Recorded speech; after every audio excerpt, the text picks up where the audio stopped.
Hello and welcome back to my channel. Today I want to talk about another cobbled classic, the Dwars of Vlaanderen, which was held today. And once again it was a pretty exciting race. Overall it was the last classic before the monument starts, before the Ronde van Vlaanderen on the next weekend. And because of that, some of the big favorites, some of the stars were resting today. Some abandoned the race early today because of that. For instance, Philippe Gilbert just abandoned the race halfway through. Probably wanted to get a few kilometers.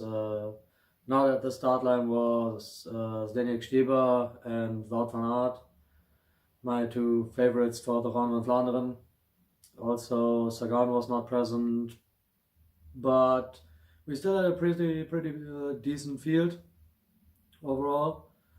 And yeah, let's get started.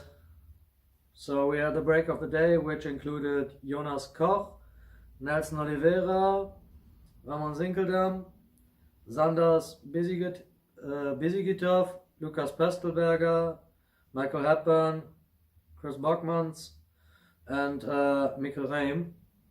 So quite a few, I wouldn't say big names, but not the worst kind of riders, and that showed later on in the day, because once we started on those cobbled climbs, on those cobbled hills, there were a few favorites, of course, who tried their luck. Among them, we talked about him in an earlier video, Mathieu van der Poel, who this year tries his luck more and more on the road. He is the superstar when it comes to cyclocross, but on the road he has not shown as much, and this year is a big change for him. And yeah, he was one of the big favorites, if not the big favorite, and he attacked with 60 kilometers to go, so quite a long way from the finish. But he was really strong, and with him he took Kasper Asgreen, Anthony Turgis, Ivan Garcia Cortina, and Dries de Bond. So I want to talk about a few of the other guys he took with him. Kasper Asgreen is a really promising rider who benefited a lot from the move of Terpstra from De Koning to Direct Energy, because that meant they had one slot to fill, and this season, most of the time on the cobbles, that was actually the young Dane Kasper Asgreen. He was known for his time trialing in the U23s and also won the World Championships with Quickstep last year. But this year he has stated that he really loves the cobbled races, and yeah, he has cemented his place in the team because of his time trialing ability. He can set the pace on the front.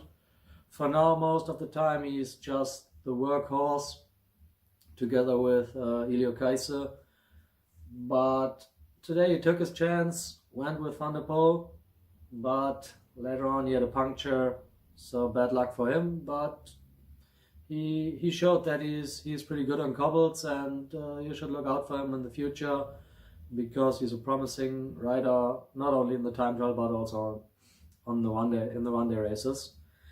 And then Ivan Garcia Cortina, a really promising rider out of Spain, and that is not a country really known for their cobbled specialists. A few years ago they had Emmanuel Erviti, who had a few decent results on the cobbles for Movistar, but other than that, yeah, obviously Juan Antonio Fletcher, but since his prime there have been a few years since that, and not much came after Juan Antonio Fletcher on the cobbles of the great climbing nation, obviously. But yeah, Ivan Garcia Cortina, really great rider, but also he got dropped later on. And yeah, then with 40 kilometers to go, another group of chasers went.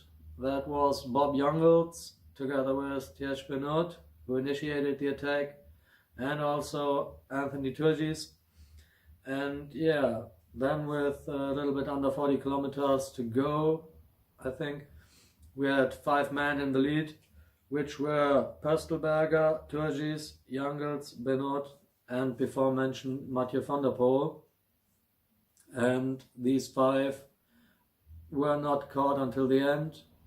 It was a 5-man sprint between these guys, and Van der Poel had to be the favorite, and he easily won the sprint. Turgis tried to go long, almost made it, it looked like, but yeah, Van der Poel, he has that kick. Jangels had a good ride, but he just does not have the sprint. Yeah, he won one Giro stage in a sprint against the other climbers, but on a flat road, that's just not his specialty, sprinting wise. So maybe if the race was longer or had more hills, more climbs in it, maybe he could have dropped the others. But on a semi-classic like this, 180 kilometers, Van der Poel, he could not shake him. So yeah, another podium for Bob Jungels, or another podium. No, he was, yeah, he won Kona Brussels Kona this season, and was 5th actually at E3.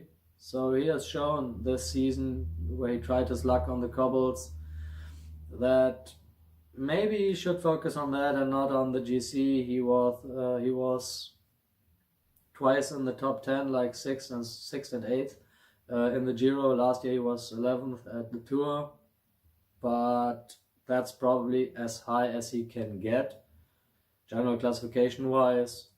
But if you look at his results in the spring, last year he won Liège-Bastogne-Liège. This year he won a cobbled race, finished another one on the podium like today, and another top 5. So maybe he should focus in the future on that as well. I know we have seen with riders like Geraint Thomas, who was also known as a one-day racer, who then went on to win the Tour de France, but that is really, really rare. So maybe Bob Jungels should focus on one-day racing instead of general classification ambitions. All in all, it was a really great day. I can't wait for the Tour of Flanders, and we have to see if Mathieu van der Poel can deliver also on the cobbles of the Ronde. He himself said after the race today that he does not see himself as a favorite for Sunday, because just simply the fact that this is a 180 kilometer race and a monument is another 60-70 kilometers longer than that. So yeah, we'll have to see, but he is definitely a guy to watch out for. He's only 24, now making slowly his switch to the road, or at least rides more on the road than in previous years. Van Aert started the transition the year before that, and if we look back, Zdeněk Štýba was the last world champion in 2011, who then changed to road cycling.